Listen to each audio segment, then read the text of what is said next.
اصول پڑھ جا چکے اور اب آپ بزرگ ہیں اور اب آپ سے اختلاف جو ہے وہ مسئلہ ہو جائے گا، لہٰذا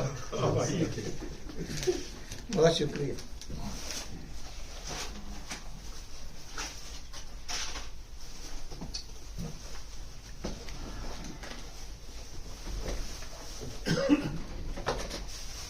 معزز خاتون حضرات السلام علیکم. آج کا موضوع بہت اچھوتا اور نیا ہے، اس کے علاوہ وسیع بھی بہت ہے. اب بتائیے، یہاں ایک شعر مجھے یاد آ رہا ہے، کہنے کو بہت کچھ تھا اگر کہنے پہ آتے، پر اپنی یہ عادت ہے کہ ہم کچھ نہیں کہتے.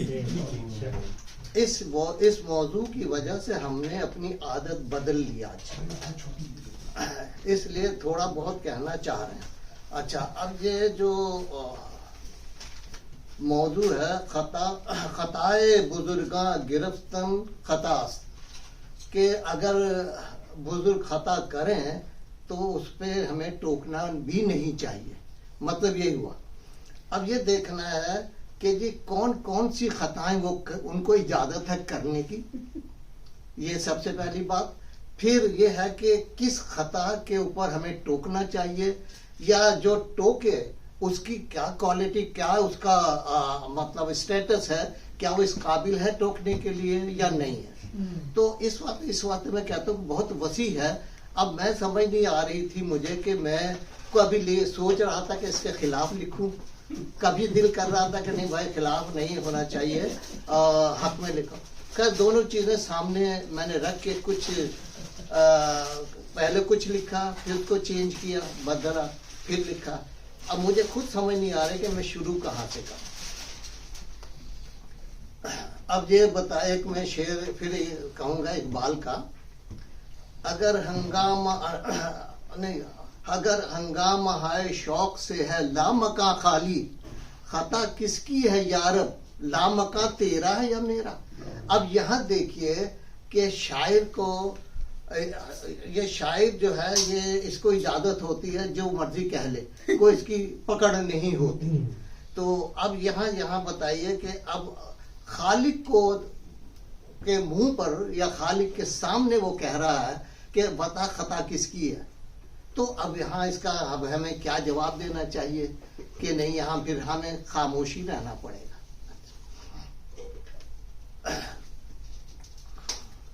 ہاں یہ میں لکھا ہے اس میں، یہاں مصر ثانی میں دیکھیں، خطا کس کی ہے یارب لامکاں تیرا ہے یا میرا. یارب میں اشارہ کس کی جانب کر رہا ہے؟ خالق کی طرف. اچھا خیر، یہ تو قادر مطلق کی بات ہو رہی ہے، جس کی طرف اشارہ کرنے کی جرت بھی کسی کو نہیں ہوتی. شاعر کو استثناء حاصل ہے کہ وہ بے شمار باتیں کہہ جاتا ہے لیکن پکڑ میں نہیں آتا. اچھا، بزرگاں سے مراد عمر رسیدہ لوگ ہیں یا علم و فضل میں اعلیٰ مقام رکھتے والے، یا ہم نے متاثر ہو کر ان کو بزرگی کا مرتبہ دے دیا. عام طور پر ماں باپ یا ان کے دوست جو ان کی عمر کے قریب ہوتے ہیں ان کو بزرگ کہا جاتا ہے. سب سے پہلے تو یہ بات سامنے آتی ہے کہ سب بزرگ خطا یا غلطی کرتے ہیں. اب سوال یہ پیدا ہوتا ہے کہ کیا تمام خطاؤں کو درگزر کیا جا سکتا ہے، یا کچھ ایسی ہیں جن کا سد باب کرنا بھی ضروری ہے. اب کچھ مثالیں میں دیتا ہوں. ایک باپ اپنے محدود انکم والے بیٹے سے فرمائش کرتا ہے کہ مجھے فلاں چیز ابھی چاہیے. بیٹا اپنی بیوی سے ذکر کرتا ہے، بیوی باپ کی فرمائش کرنے پر زور دیتی ہے، بیٹا فرمائش پوری کر دیتا. اب دوسری طرف آئیے کہ یہی معاملہ ہے، بیٹا بیوی سے بات کرتا ہے، بیوی راضی تو ہو جاتی ہے لیکن کچھ عرصے بعد کہتے ہیں فرمائش پوری کی جائے. تو بیٹا باپ کو راضی کر لیتا ہے کہ ان کی فرمائش بعد میں پوری ہو جائے گی. تو اس میں کوئی ایسی بات نہیں ہے کہ اس میں کہ گرفت میں آئے. اچھا تیسرا معاملہ یہ ہو رہا ہے کہ یہی چیز کہ جو بیوی جو ہے وہ فرمائش کرنے کی کے قطعاً خلاف ہے. شوہر کو کہتی کہ خبردار اگر تم نے یہ فرمائش پوری کی تو یا میں یا تم. اب بتائیے ایسے حال کیا. ان تینوں مثالوں میں باپ نے خطا یعنی حالات جانتے ہوئے بیجا فرمائش کی. اب اس کی غلطی کو کون نشاندہی کرے گا؟ ان کے مطابق ہمیں نشاندہی بھی نہیں کرنی. اب سب سے پہلے تو یہ طے کرنا پڑے گا کہ بزرگان کی کون سی بات کو ہم نے ماننا ہے یا رد کرنا. مطلب ان سے ہم ذکر نہیں کریں، ٹالتے رہیں، یا ان کی فرمائش پوری کریں، یا کس حد تک ہم نے پوری کرنی. آیا وہ ماں باپ یا رشتے بزرگان کی بات ہو رہی، آیا وہ ماں باپ یا رشتے دار یا کوئی بھی بزرگ چاہے اجنبی کیوں نہ ہو، ان کو ہمیں نے ٹوکنا ہے یا نہیں ٹوکنا. یہاں یہ بھی لازمی طے کرنا پڑے گا کہ بزرگ کس کو کہتے ہیں، یعنی بزرگ کی تعریف لازمی ہونی چاہیے. اس کے بعد کون کون سی خطائیں ہیں جو گرفت میں نہیں آتی.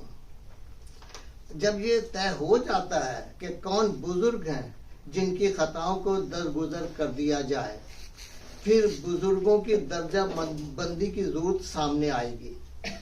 رشتہ دار بزرگ، دوست احباب،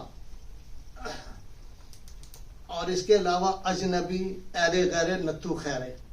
تو اگر کوئی بزرگ، یہ غور کرنے کی بات، اگر کوئی بزرگ سڑک پر کھڑا راہ چلتی لڑکیوں کے ساتھ چھیڑخانی کر رہا ہو تو کیا کسی جوان راہگیر کو بزرگ کی سرزنش نہیں کرنی چاہیے؟ پرانے زمانے میں بزرگ جو فیصلہ کرتے تھے خاندان کے ہر فرد کو ماننا پڑتا تھا. یہ اچھی بات تھی. خاندان جڑے رہتے تھے، خاندان کا ہر فرد دوسرے فرد کا خیال کرتا تھا. اس طرح ایک ایسا ماحول پیدا ہوتا تھا جسے مثالی کہا جا سکتا ہے. اب زمانہ بدل گیا. کیا اس زمانے میں بھی ہمیں خطائے بزرگان گرفتن خطا پر عمل کرنا پڑے گا؟ یہ ہمیں طے کرنا ہے. ایک میں نے کچھ چیزیں ایڈ کی تھیں، ایک منٹ میں دیکھوں. بہرحال میرا یہ کمپنی پورا نہیں تھا ابھی ہے، لیکن میں اپنے کچھ جو تجربات ہیں وہ بتانا چاہ رہا ہوں آپ سے کہ اس کو اس روشنی میں ہم دیکھیں کہ آیا ہمیں کرنا ہے کہ. اب استاد کوئی بیان دے رہا تھا، ایک شاگرد کھڑا ہو جاتا ہے جی، کہتا کہ استاد یہ جو آپ نے مثال دی ہے یہ صحیح نہیں ہے. تو ایسے میں بتائیے کہ ہمیں یہاں بھی سوال پیدا ہوتا ہے. بزرگ کی عزت کرنا ہمارا فرض ہے، لیکن جو شاعر جو استاد ہے وہ ہمیں سکھا رہا ہے اور اس پہ ہمیں سوال کرنا تو لازمی ہے. جو چیز ہمیں سمجھ نہیں آئے گی تو لازمی ہے. تو میں آخر میں صرف یہ کہنا چاہ رہا ہوں کہ یہ جو خطا بزرگان گرفتن خطا است، یہ میرے خیال میں صحیح نہیں ہے. بس شکریہ.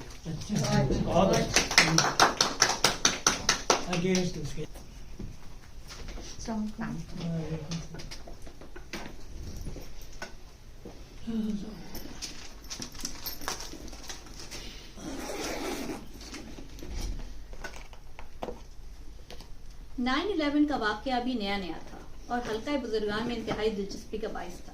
اس کے حوالے سے ایسے سازشی نظریے سامنے آ رہے تھے کہ لگ رہا تھا کہ ہر بزرگ کا تخیل اپنی رفتوں پر ہے.